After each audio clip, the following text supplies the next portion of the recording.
आज 15 जुलाई 2025 को आज हम ये वेबिनार कर रहे हैं।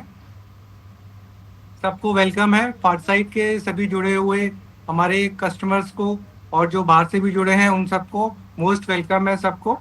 आज का जो वेबिनार है वो मार्केट को लेकर है। जैसे हम पिछली बार हमने मणिगंगा को लेकर रिपोर्ट को लेकर डिस्कस किया था, आज हम टेक्निकल और फंडामेंटल कॉम्बिनेशन दोनों को मिला के आज हम बात करेंगे निफ्टी की, बैंक निफ्टी की, स्टॉक्स की और सेक्टर की। यहाँ पे क्या चल रहा है मार्केट में, कैसा फील है, मार्केट साइडवेज है, डल है, यहाँ पे क्या टैरिफ इफेक्ट आएगा, वो सब चीज़ों को हम एक क्लोज मॉनिटर करेंगे। पहले हम स्टार्ट कर लेते हैं। पहले हम निफ्टी से स्टार्ट करते हैं।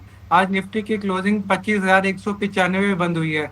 जो अगर हम लास्ट वीक में देखें, जो निफ्टी लास्ट वीक में थी 25,522 पे थी और आज है 25,195 पे, बल्कि आज 113 पॉइंट ऊपर है, प्लस में है।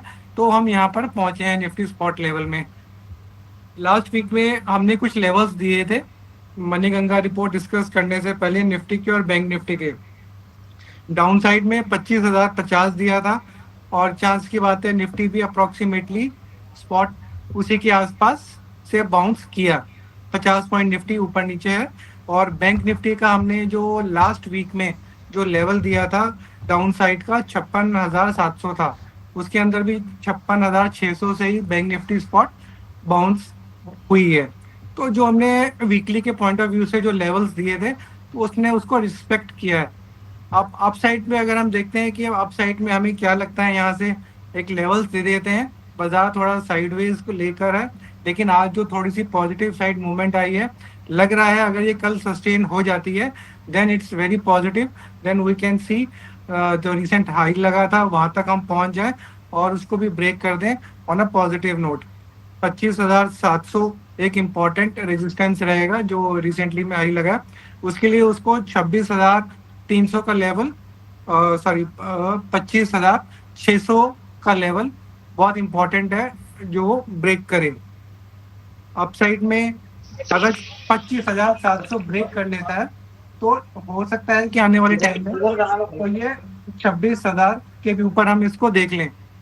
अप साइड में जो अभी 25,195 पे निफ्टी स्पॉट बंद हुआ है, मैं दोबारा से लेवल बोल देता हूँ। अप साइड में 25,350 पहला टारगेट, सेकंड टारगेट है 25,670। ये दो टारगेट निफ्टी में अप साइड के लिए हैं।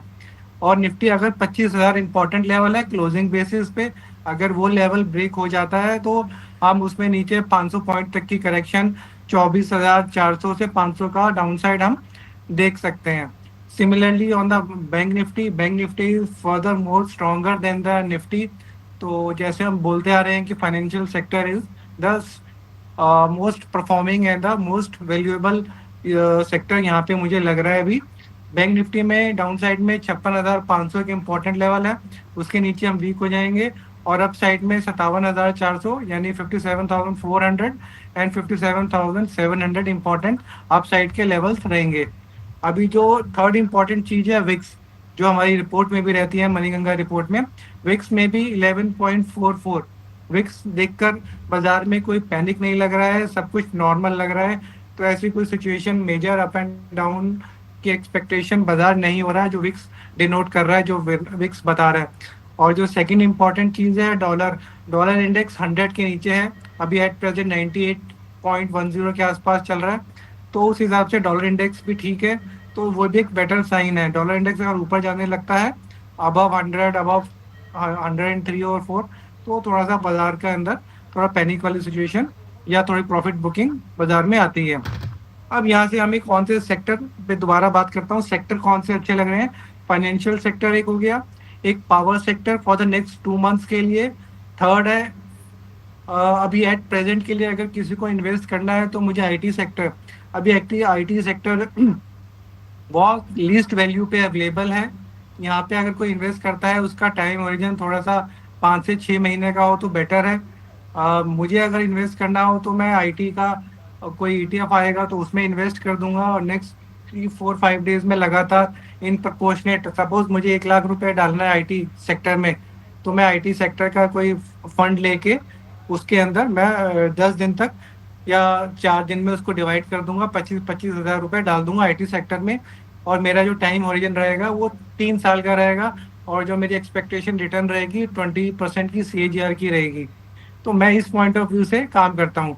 और अगर किसी को आईटी के स्टॉक्स के अंदर देखना है कि कौन से स्टॉक्स हैं इंपॉर्टेंट है, वो भी अभी मैं डिस्कस करूंगा, जिसको यहाँ पे एट प्रेजेंट लेवल पे आपको अपने पोर्टफोलियो में ऐड करना चाहिए, लेकिन with the strict stop loss, क्योंकि वो शॉर्ट टर्म का व्यू रहेगा हमारा। और जो अगला सेक्टर, एक और सेक्टर है जो अच्छा लग रहा है मुझे, ऑटो सेक्टर, क्योंकि बाजार में अगर परफॉर्मेंस आएगी, अपसाइड में लेवल्स ब्रेक होंगे, तो जो लगता है कि आईटी, फाइनेंशियल और ऑटो सेक्टर, जैसे आज हीरो होंडा ने बहुत अच्छा परफॉर्मेंस दी है, ये कंसोलिडेशन को ब्रेक कर रहा है, तो आने वाले टाइम में भी मुझे लगता है कि इसको अपने पोर्टफोलियो में रखना चाहिए, और यहाँ से फर्दर अपसाइड इसके अंदर मूवमेंट और रैली आ सकती है। जो कुछ स्टॉक्स हम काफ़ी टाइम से डिस्कस करते आ रहे हैं, वो है जैसे एक टाटा टेक्नोलॉजी। हम इसको 700 रुपये के आसपास से बोलते आ रहे हैं, 705, 710 पे इसको ऐड करके रखिए अपने पोर्टफोलियो में। अपसाइड जाए तो भी ऐड स्लो मूविंग है, but it is a very good company, Tata की कंपनी है, और अच्छे लेवल्स पे अवेलेबल है। इसका रिजल्ट्स भी अच्छा कल आ गया है, रिजल्ट्स भी गुड है, ओके है, कोई दिक्कत नहीं है, कमेंट्री भी ओके है, तो इसमें कोई प्रॉब्लम नहीं है। हमने लास्ट टाइम एक पिछले वीक में मैंने 2-3 कॉल सेल की दी थी अपनी मनी गंगा रिपोर्ट में, यानी कि जो फ्यूचर्स में काम करते हैं उनके लिए। उसमें एक एयरटेल था और एक बेल था, दोनों के अंदर काफ़ी अच्छा फॉल आ चुका है। बेल तो 100, भारतीय एयरटेल तो 100 पॉइंट्स गिर चुका है, और दूसरा बेल भी काफ़ी अच्छा गिर चुका है। अब यहाँ पे भारतीय एयरटेल में मेरी बाइंग की रिकमेंडेशन रहेगी कि यहाँ पे जो रिसेंट लो लगा है कल का, उसका लो का स्टॉप लॉस लेके आप उसके अंदर पोजीशन लॉन्ग बना सकते हैं भारतीय में। और यहाँ पे जो, अगर हम आईटी सेक्टर के जो स्टॉक्स की अगर हम बात करें यहाँ पे, तो जो स्टॉक्स मुझे मेनली, जो ये मैं लार्ज कैप ही ट्रैक करता हूँ ज़्यादा, और टीसीएस, इन्फोसिस, टेक महिंद्रा और केपीआईटी, ये 4 स्टॉक्स हैं, मुझे अच्छे लग रहे हैं। और अगर किसी को इनका लेवल्स या स्टॉप लॉस भी नोट करना हो, तो टेक महिंद्रा 15,550 के नीचे क्लोजिंग होगा तो आई विल एग्जिट। टीसीएस 3200 का एक इम्पॉर्टेंट लेवल है, उसके नीचे आई विल एग्जिट। अभी टीसीएस चल रहा है आपका अप्रोक्सीमेटली 3250 के आसपास। अपसाइड, डाउन साइड में 50 रुपए है, और अप साइड में 100, 150, 200 मिनिमम मुझे एक्सपेक्टेशन है कि आईटी को बाउंस बैक आना चाहिए। चौथा स्टॉक टाटा टेक्नोलॉजी हो गया। तो मिक्स मैच हो गया यहाँ पे सारा। आईटी के स्टॉक्स हमने डिस्कस कर लिए, फाइनेंशियल सेक्टर और पीएसयू बैंक्स, या उसमें पीएसयू और प्राइवेट दोनों का ही अच्छे लग रहे हैं। पीएसयू बैंक के अंदर जो बैंक ऑफ बड़ौदा, हमने एक कॉल भी दी हुई है मनी गंगा में, बैंक ऑफ बड़ौदा को लेकर और एसबीआई को लेकर, दोनों ही हमारे फेवरेट हैं पीएसयू बैंक्स में। और जो प्राइवेट के अंदर अभी हमें एक एक्सिस बैंक यहाँ पे अवेलेबल है 1168-70 के आसपास में, वो भी बहुत अच्छा इंपॉर्टेंट लेवल है 1155। इसका डाउन साइड में ब्रेक नहीं होना चाहिए, क्योंकि इंपॉर्टेंट लेवल सपोर्ट या स्टॉप लॉस लेना बहुत इंपॉर्टेंट है। क्योंकि अगर मार्केट में अगर कहीं किसी वजह से, किसी रीज़न की वजह से अगर डाउनफॉल आता है, तो आपको एग्जिट लेवल या अपना कहाँ पे निकलना है वो लेवल पता होना चाहिए। लेकिन अगर बाजार यहाँ से टर्न अराउंड होता है, तो इन स्टॉक्स के अंदर जो हम डिस्कस कर रहे हैं उसके अंदर काफ़ी अच्छी मूवमेंट या टर्न अराउंड आ सकता है।